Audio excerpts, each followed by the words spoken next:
জীবনে বড় হতে হলে মাঝে মাঝে কষ্ট পাওয়ার দরকার আছে, ব্যর্থ হওয়ারও প্রয়োজন আছে। জীবনে যে মানুষ যত বেশি আঘাত পায়, ব্যর্থ হয়, ঠকে যায়, সে মানুষ কিন্তু তত বেশি ম্যাচিউর হয়ে ওঠে। ভাঙতে ভাঙতে মানুষ একদিন শক্ত হয়ে ওঠে। ভেঙে যাওয়া, হেরে যাওয়া, ব্যর্থ হওয়া মানে শুধু কিন্তু সফলতা নয়, বরং ভেঙে যাওয়া, হেরে যাওয়া হলো সাফল্যের কাছে যাওয়ার একটি অন্যতম বড় মাধ্যম। যে নদী যত বেশি ভাঙে, সে নদী কিন্তু তত বেশি বড় হয়। ঠিক একইভাবে মানুষের জীবনটাও কিন্তু ঠিক নদীর মতো, মানুষ ভাঙতে ভাঙতে কিন্তু একদিন ঠিকই সফলতার চূড়ান্ত পর্যায়ে পৌঁছে যায়। নিজের অস্তিত্বকে টের পায়, নিজের অস্তিত্বকে বুঝতে শিখে এবং ভুলগুলোকে শুধরে আরও নিজেকে সফল হতে, সামনের দিকে এগিয়ে নিয়ে যেতে, সফলতা অর্জন করতে নিজেকে প্রস্তুত করতে পারে। তাই বলবো, প্রতিটি ভুলই কিন্তু, প্রতিটি অসফলতাই কিন্তু সফলতার একটি অন্যতম মাধ্যম।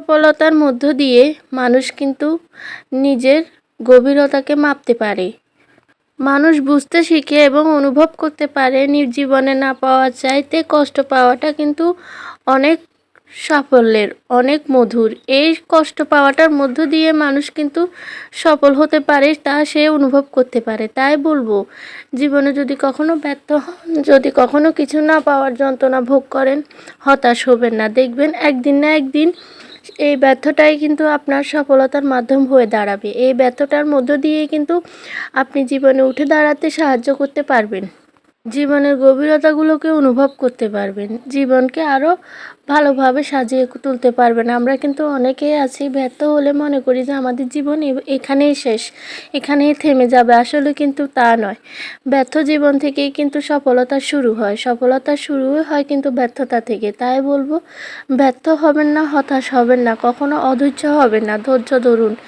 আজকে আপনি কষ্টে আছেন, কালকে কিন্তু আপনার সুখের ছায়া পেতেও পারেন। তাই বলবো, কষ্টকে আপনি কখনো ব্যর্থতার মাধ্যম হিসেবে তুলে ধরবেন।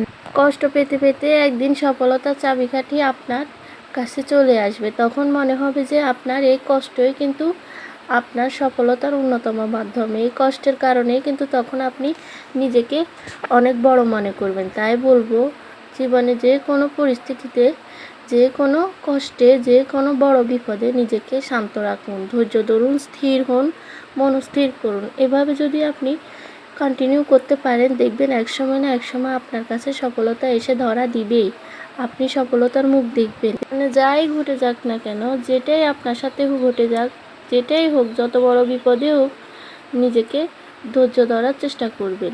তাহলেই দেখবেন আপনার কাছে অনেক কিছু আসবেই, অনেক কিছু আপনি ধৈর্য ধরলে পাবেন। ধৈর্যই কিন্তু সফলতার অন্যতম মাধ্যম। আমরা কিন্তু কষ্টকে, ব্যর্থতাকে মনে করি যে জীবন থেকে আমাদের সফলতা চলে গেছে। সবাই ভালো থাকবেন, ধন্যবাদ সবাইকে।